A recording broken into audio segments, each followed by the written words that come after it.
अस्सलामुअलैकुम फ्रेंड्स, मैं हूं अहमद रज़ा और वीओ हेल्प सेंटर की तरफ से आप सबको वेलकम कहता हूं CS402 के लेक्चर नंबर 27 में। तो सबसे पहले तो न्यू व्यूअर से ये रिक्वेस्ट है कि जिन्होंने अभी तक मेरा चैनल सब्सक्राइब नहीं किया वो जल्दी से इसे सब्सक्राइब कीजिए ताकि आपको मेरे चैनल से ये शॉर्ट लेक्चर्स जो हैं वो जल्दी से मिल जाएँ। तो आज की इस वीडियो का जो टॉपिक है वो है पंपिंग लेमा। इसको हमने कल भी स्टडी किया था, आज इसका वर्जन सेकंड है तो वही चीज़ लेकिन थोड़ा सा डिफरेंट है। चलिए हम इसे स्टार्ट करते हैं। टॉपिक्स ऑफ लेक्चर 27, इसमें जो हम दो चीज़ें पढ़ेंगे, जो टॉपिक्स हैं वो सिर्फ दो ही हैं। पहला तो पंपिंग लेमा वर्जन 2 और उसके बाद है माइहेल-नीरोड थ्योरम। तो सबसे पहले हम पढ़ते हैं पंपिंग लेमा के बारे में। हमने कल भी इसे बहुत ज़्यादा डिटेल से पढ़ा था। It is a theorem used to check the expression is regular और नॉट।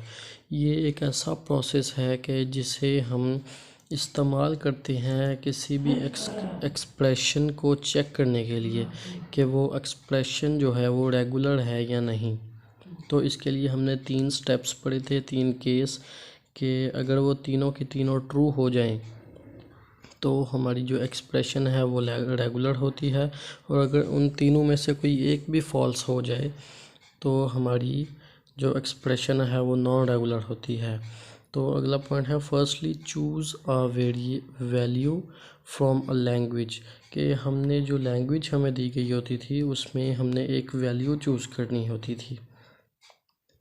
उसके बाद अगला पॉइंट है and divide 3 variable value it into 5 parts to check the expression, कि जो भी हमने 3 वेरिएबल वाली, उसमें हमने 2 वेरिएबल लिए थे, इसमें हम 3 वेरिएबल लेंगे कि 3 वेरिएबल वाली वैल्यू जो है हमारे पास उसको हम 5 हिस्सों में डिवाइड करेंगे, लाइक UVXYZ। आगे मैं थोड़ा डिटेल से आपको बताता हूँ।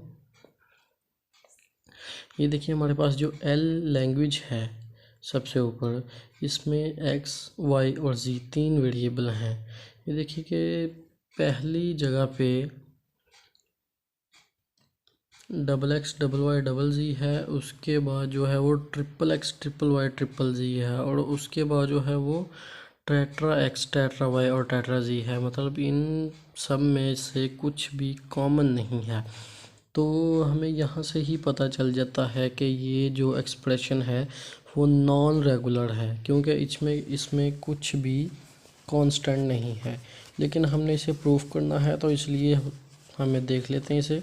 सपोज W इक्वल टू, हमने कोई भी वैल्यू इसमें से चूज़ कर लेनी है। मैंने ये वाली वैल्यू चूज़ की है, तो W के लिए ये वैल्यू चूज़ की है। Now divide it into 5 parts.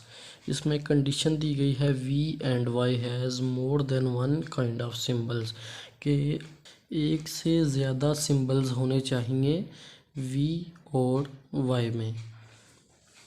तो हमने इस तरह से इसकी पार्टीशन की है कि सबसे पहले जो 3 X थे वो हमने ले लिए U में, उसके बाद V में हमने X और Y रख लिया, उसके बाद जो 2 Y थे वो हमने रख लिए X के लिए, और Y में हमने रखा YZ, और एंड पे Z में हमने रखा है ZZZ। तो इस तरह हमने एक 3 वेरिएबल वाली वैल्यू को 5 हिस्सों में डिवाइड कर दिया। उसके बाद हम अब इसे प्रूफ करेंगे, proof with pumping lemma. If n equal to 2, हम इसे एक ही कंडीशन में चेक कर लेंगे। तो ये सबसे पहले है इफ़ n इक्वल टू 2, अगर n जो है वो 2 के इक्वल हो, तो हमने जो सेंटर वाली वैल्यू होती थी उस पर पावर लगाते थे n, या कोई भी लगा लेते थे। यहाँ पे हमने उसकी वैल्यू रखी है 2, तो जब 2 रखेंगे तो ये U, V और U की तो सिंगल थी, V, X और Y, इनकी पावर हमने 2 ली। इनकी जो वैल्यूज़ हैं वो भी हम डबल बार लिखेंगे। U की वैल्यू XXS और V की वैल्यू, क्योंकि V का स्केयर था इसलिए इसकी वैल्यू में हम 2 बार लिखेंगे। XY है तो यहाँ पे 2 बार XY लिखेंगे। उसके बाद x की वैल्यू डबल y है तो इस पे भी स्केयर है, इसलिए 2 बार डबल वाई लिखेंगे। उसके बाद आगे ऐसे ही y की भी डबल और z की एक बार लिखेंगे। तो ये जो हमारे पास आंसर आया है ये हमारी लैंग्वेज का हिस्सा नहीं है। This value is not a part of language, so this expression is non regular. कि ये जो हमें आंसर मिला है ये हमारी लैंग्वेज का हिस्सा नहीं है, इसलिए ये जो हमें एक्सप्रेशन दी गई है ये नॉन रेगुलर है, ये हमने प्रूफ कर दिया है। उसके बाद जो अगला टॉपिक है वो है माय-हिल-नीरोड थ्योरम। ये भी एक तरह का प्रोसेस ही है एक एक्सप्रेशन को चेक करने के लिए कि कोई एक्सप्रेशन रेगुलर है या नहीं। ये सेकंड मेथड है। एक मेथड तो है पंपिंग लीमा का, उसके बाद ये दूसरा तरीका हमारे पास माय-हिल-नीरोड थ्योरम का है एक्सप्रेशन को चेक करने के लिए कि ये रेगुलर है या नहीं। तो सबसे पहले है फॉर अ लैंग्वेज एल। एक हमारे पास लैंग्वेज है L defined over N alphabet summation. Summation से इसे ज़ाहिर किया जाता है L partition into summation static into finite classes. इसे ऐसे तो समझाना थोड़ा मुश्किल है, लेकिन मैं आपको एग्जांपल में बता देता हूँ। If L generates finite number of classes then the expression is regular. कि अगर तो जो लैंग्वेज हमारे पास एल है वो फाइनाइट क्लासेस जो है वो एक्सप्रेस करेगी, तो जनरेट करेगी, तो हमारी जो एक्सप्रेशन है वो रेगुलर होगी, अदरवाइज़ हमारी एक्सप्रेशन जो है वो नॉन रेगुलर होगी। तो ये हमारे पास इसकी एग्जांपल है। First make an F A. ये हमने एफ ए बनाया है। तो एफ ए में आप देखिए C1 पे कौन कौन सी वैल्यू आ रही है। तो सबसे पहले तो C पे लूप लगा है और वो घूम के A की वैल्यू ही C1 पे आ रही है, और एक वैल्यू C2 से जो वापस आ रही है वो भी A की वैल्यू ही C1 पे आ रही है। तो C1 पे जो दोनों एरो आ रहे हैं वो 1 के हैं, तो हम C1 में नीचे लिखेंगे set of all strings ending with A।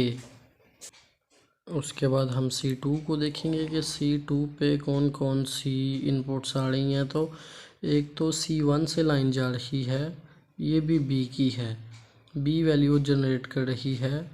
तो एक तो ये C2 की तरफ जा रही है, और जो C2 के ऊपर लूप लगा हुआ है वो भी B ही क्रिएट कर रहा है। तो C2 में हम लिखेंगे set of all strings ending with B। C1 पे एंडिंग विद A है और C2 पे एंडिंग विद B है। तो हमारा पीछे यही कंडीशन थी कि अगर क्लासेस जो हैं वो फाइनाइट हों तो हमारी जो एक्सप्रेशन है वो रेगुलर होगी। तो ये देखेंगे एक C1 है और एक C2 है। फाइनाइट होता है जिसे हम काउंट कर सकें। ये क्लासेस हम काउंट कर सकते हैं कि हमारे पास सिर्फ 2 ही क्लासेस हैं। तो इसका मतलब ये है कि ये हमारी रेगुलर एक्सप्रेशन है। तो हमारे इस लेक्चर में आज के सिर्फ 2 ही टॉपिक थे। अगर आपको ये वीडियो अच्छी लगे तो इसे लाइक कीजिए, सब्सक्राइब कीजिए और अपने दोस्तों के साथ शेयर भी कीजिए। अपना ख्याल रखिए। अल्लाह हाफ़िज़।